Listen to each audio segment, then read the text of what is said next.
We crossed paths just a few weeks into my first job post-college graduation. Despite starting with less experienced roles, landing my initial professional position was surprisingly smooth. I felt deeply appreciative of those who had encouraged me to pursue further education, a path I initially doubted but eventually embraced, leading to an honors graduation. Stephanie, employed as an assistant at an upscale frock salon, catering to the affluent and renowned, had settled into her role for 2 years, relishing the work and interactions it offered. Our encounter occurred unexpectedly at a local cafe where Stephanie decided to dine, conveniently situated near her workplace. Seated with a friend, she requested sugar for their coffee, prompting me to oblige. Grateful smiles followed, and as I later realized my own need for sugar, I approached their table rather than reaching over. Playfully, Stephanie feigned a sugar shortage, hiding the container, which elicited laughter. Upon revealing the sugar, she apologized for the jest and extended an invitation to join them, an offer I couldn't resist.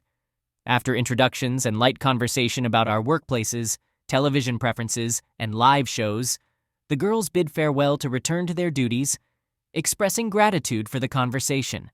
As they departed, I couldn't help but feel a slight flutter in my heart, having thoroughly enjoyed their brief company. While preparing to leave, I noticed Stephanie had inadvertently left a small bag beneath the table. Recalling her workplace, I rushed to return it before my own work resumed, surprising her with the unexpected visit. She appeared even more astonished when I inquired about the forgotten bag beneath the table.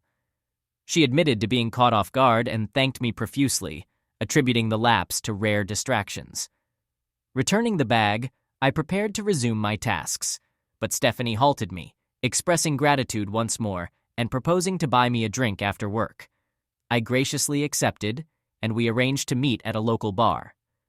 Throughout the afternoon, my thoughts lingered on Stephanie and her friend.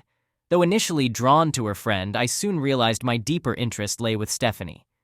Eagerly anticipating our meeting, I arrived at the bar, hoping she would show up, though past experiences had left me wary of being stood up. Thankfully, Stephanie arrived promptly, exuding warmth and apologizing for any delay. As we ordered drinks and settled at a secluded table, our conversation flowed effortlessly, and time slipped away unnoticed. Stephanie expressed immense gratitude for retrieving her parcel, containing crucial accessories for a customer, emphasizing the relief it brought her. As rounds of drinks led to discussions about dinner, I suggested we dine together, an invitation she readily accepted. Our camaraderie grew over the meal, and I sensed a mutual attraction developing. When I offered to walk her home, she agreed, mentioning her flatmate's presence, perhaps indicating her unavailability for the night. Undeterred, we strolled the 5 blocks, hardly noticing the distance. Midway through our walk, Stephanie intertwined her fingers with mine, and we continued holding hands until we reached her building. Turning to me, she expressed how enjoyable the evening had been. As she leaned in for a hug, I reciprocated, and when I leaned in further for a kiss, she welcomed it, leaving me feeling elated with a simple kiss on the lips. After bidding each other goodnight and ensuring she entered her home safely, I hailed a taxi for the short ride back to my flat, which was about 5 miles away from hers. During dinner, Stephanie had provided me with her work and home phone numbers, urging me to call soon. Deciding to wait a couple of days before reaching out, I aimed to demonstrate patience and allow her time to anticipate our next meeting. It took considerable willpower to wait, but after 2 days I mustered the courage to dial her work number. Anticipating a brief conversation, I hoped to increase the likelihood of her accepting another dinner invitation without much deliberation. Upon answering the phone, Stephanie's excitement was palpable, and we quickly arranged to meet again that evening, albeit a bit later than before. Stephanie wanted to return home to change, citing a special occasion and her desire to look her best.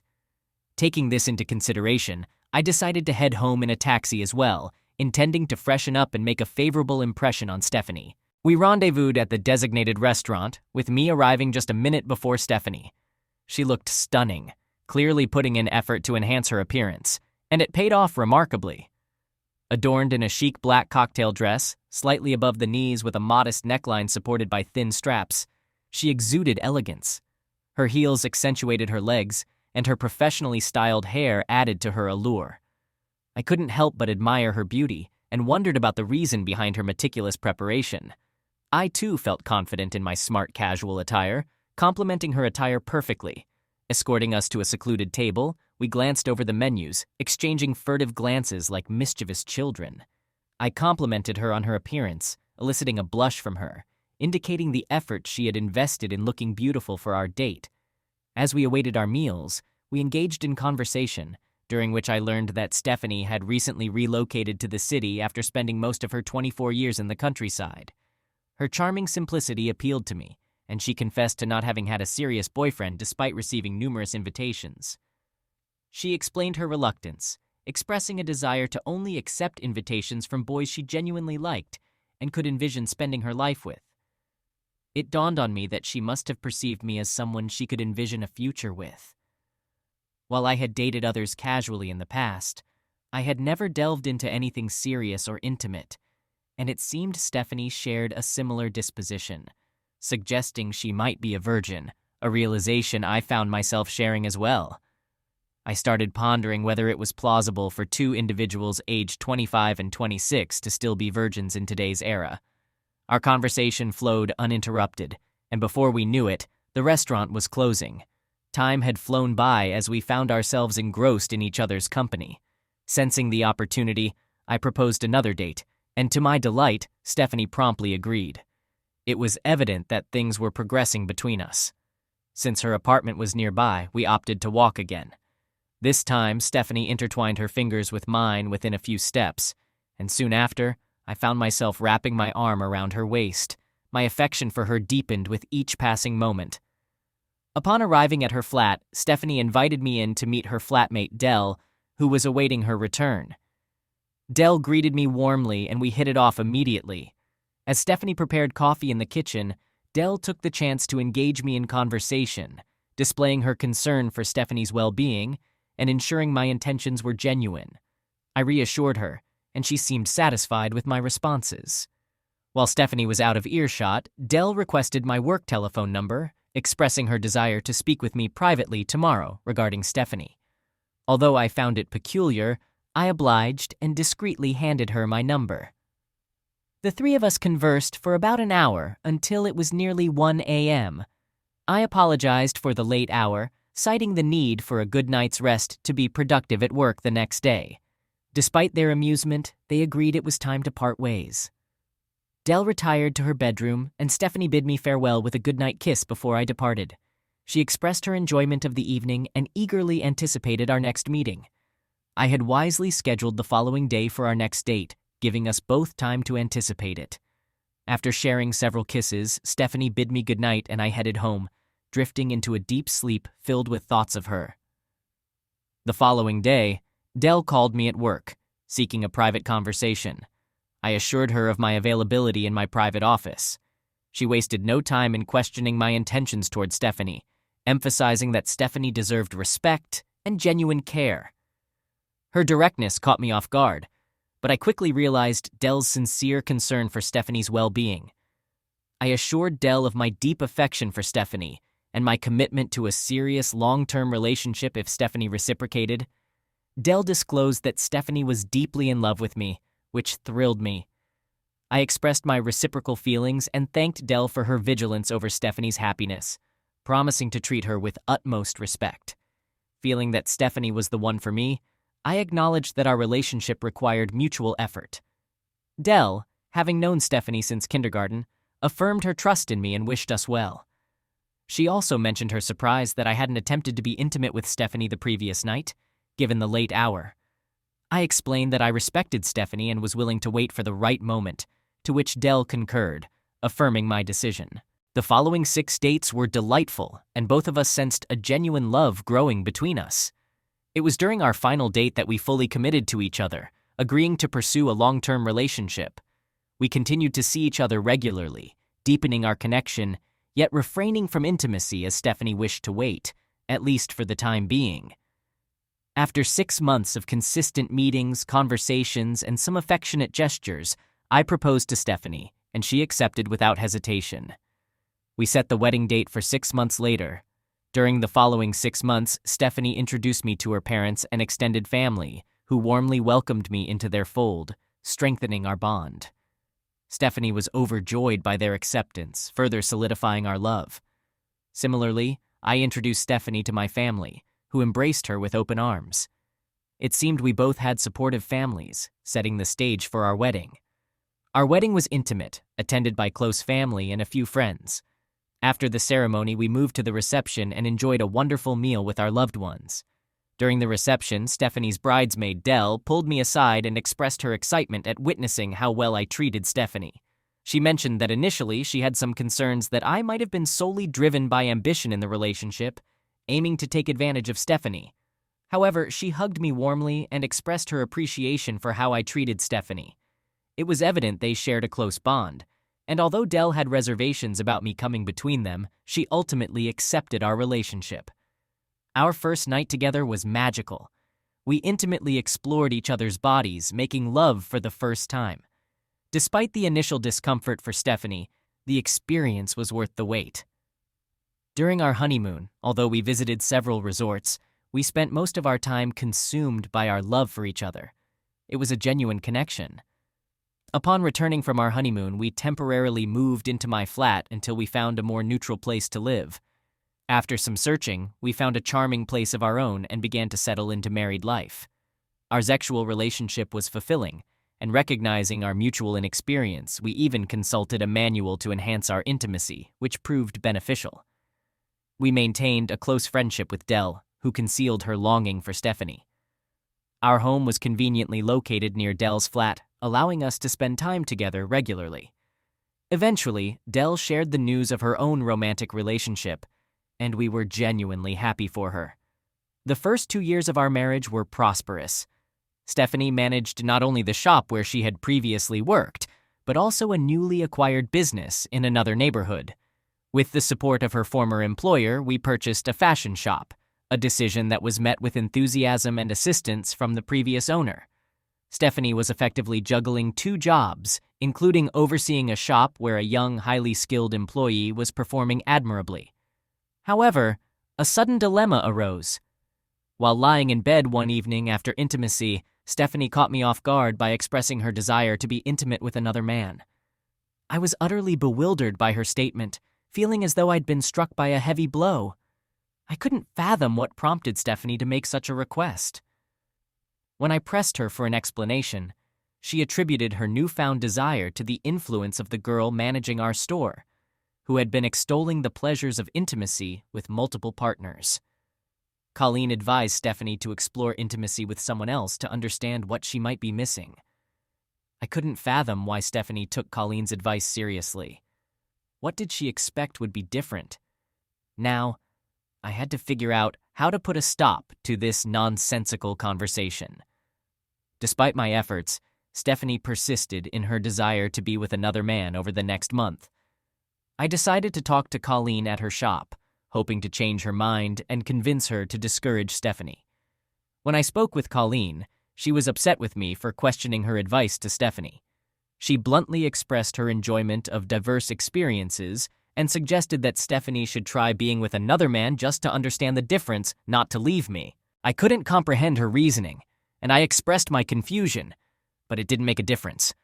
We parted ways amicably, but she could tell I was angry and wanted her to cease discussing this matter with Stephanie. However, my request fell on deaf ears. Stephanie persisted in questioning my trust in her, insinuating that my concerns about her faithfulness were unfounded. Despite my assurance that I trusted her, I couldn't persuade her about the risks of infidelity and its potential consequences. I cited health risks and other issues, but my arguments didn't sway her. She remained adamant about wanting to pursue another man. Colleen had successfully influenced her perspective, and my attempts to dissuade her were futile. I contacted Dell and briefed her on the situation. She was shocked and found it hard to believe. She assured me she would meet with Stephanie promptly to change her mind. Dell criticized Stephanie for her misguided thoughts. I anxiously awaited Stephanie's return from her discussion with Dell. When she arrived, she appeared flustered and informed me about a disagreement with Dell, during which they exchanged unpleasant words. She accused me of being despicable for informing Dell of her intentions, claiming that now everyone would be aware of her plans. I couldn't comprehend her reasoning. If she wanted to keep her actions private, why would she proceed with them? It seemed that the argument with Dell only fueled her determination as she expressed her intent to pursue another man. With that declaration, it appeared that the matter was settled. I felt defeated. Over the following 2 weeks, I observed Stephanie closely, looking for any indication that she might proceed with her plan. Despite our continued physical intimacy, including frequent lovemaking, there was no indication that she had changed her mind. I still loved Stephanie as deeply as I did before we got married, but I was uncertain about how I would handle the situation if she actually followed through with her intentions. Perhaps this would mark the end of our relationship. I hoped not, but the idea of her being with another man was difficult for me to accept. The dreaded discussion commenced on a Thursday evening upon her return from work. As she began cooking dinner, she abruptly halted and said, "I've invited a man over to our house tomorrow evening so he can sleep with me.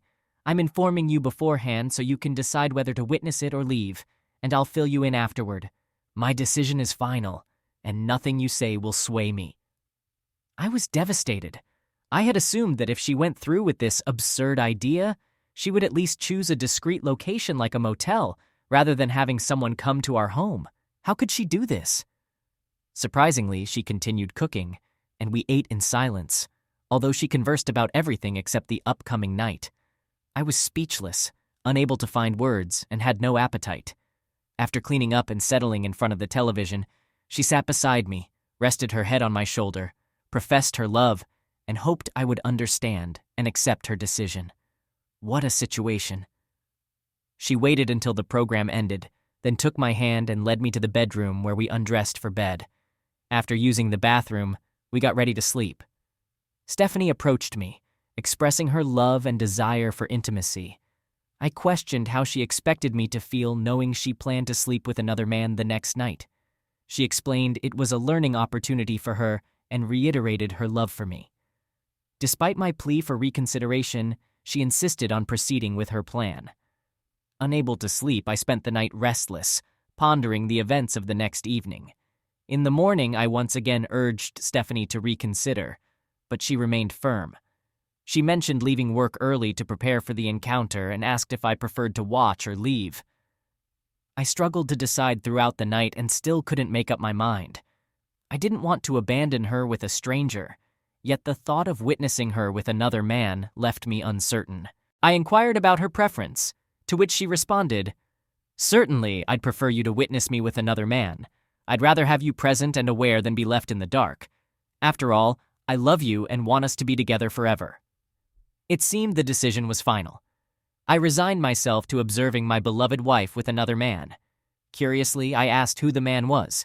She casually mentioned, "His name is Will, and I met him through Canine."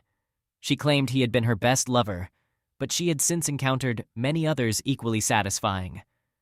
Despite attempting to focus on work, my mind was consumed by thoughts of Stephanie and how to prevent her from this recklessness. Upon calling the showroom in the afternoon, I learned she had left early, presumably to prepare for the evening. Unable to concentrate, I excused myself early and hurried home.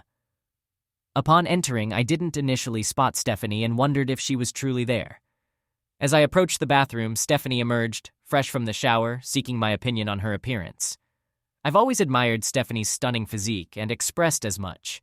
She possesses an elegant stature, perfectly proportioned for her height.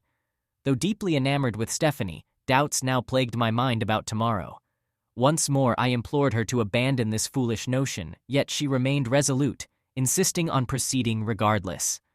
Stephanie's sudden transformation bewildered me, and despite my pleas, she remained steadfast in her decision. She was dressed in a nice black mini dress, which resembled the very first dress she had worn when on her first date.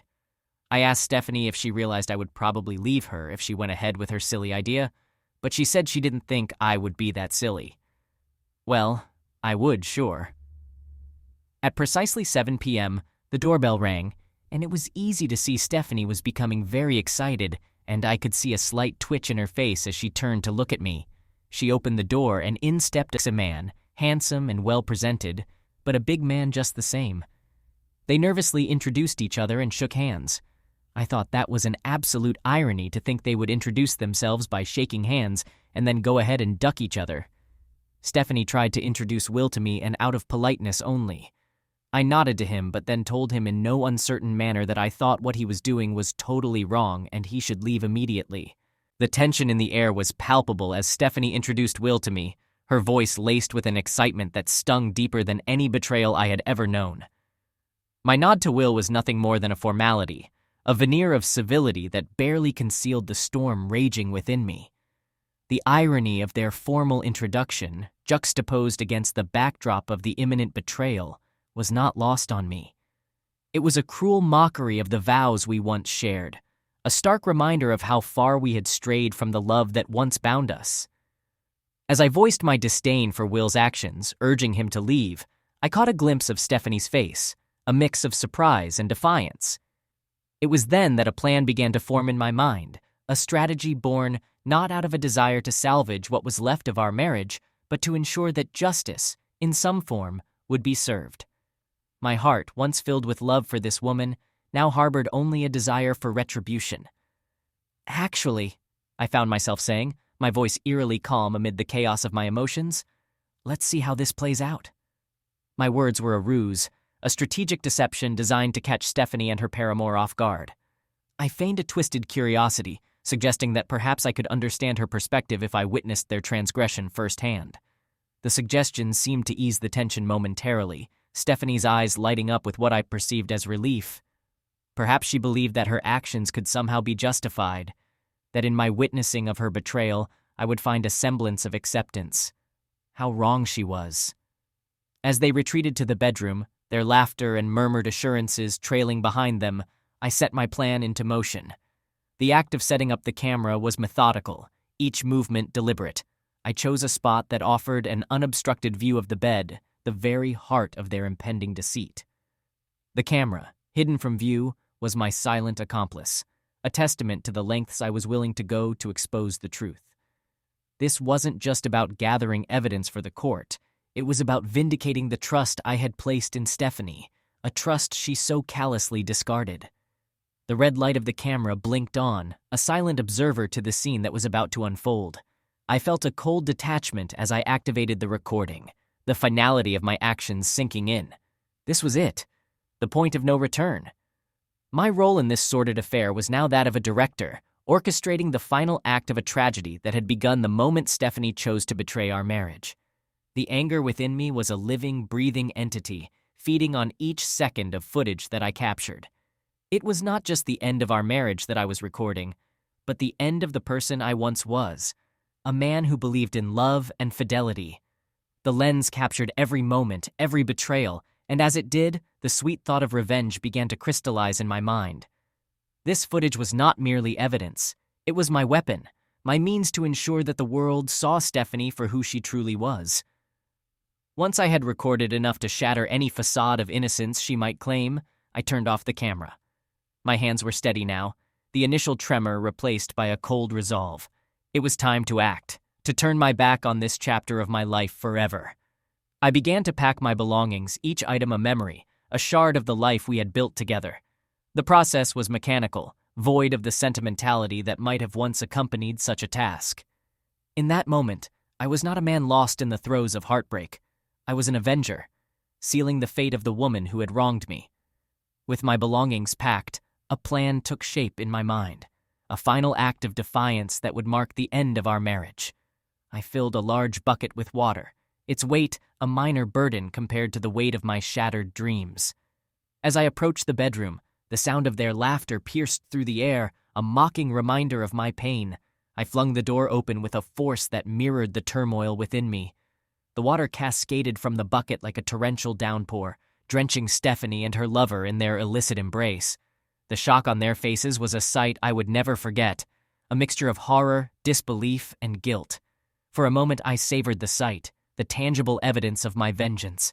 "Our marriage is over," I declared, my voice steady, devoid of the warmth it once held for her. "I'll see you in court." The words were not just a statement. They were a promise, a vow of the justice that awaited her. Without another word, I turned and left, the sound of my footsteps a definitive echo in the now silent room. The deed was done, and with it, a chapter of my life was irrevocably closed. But my plan did not end with that act of retribution. The footage, a damning testament to Stephanie's betrayal, was to be my final strike. I sent the video to all her relatives and to her workplace, a decision not taken lightly but deemed necessary. The fallout was immediate and devastating. Her family, once welcoming and warm, was left in disbelief, their perceptions of Stephanie irrevocably altered. At her work, the video spread like wildfire, a scandal that tarnished not just her reputation, but the very foundation of her professional life. The upscale frock salon, a place where reputation was everything, became a stage for her disgrace. Her colleagues, once friends and confidants, now viewed her with a mixture of pity and disdain.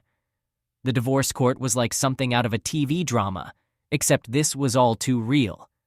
There I was, sitting across from Stephanie, who looked nothing like the woman I married.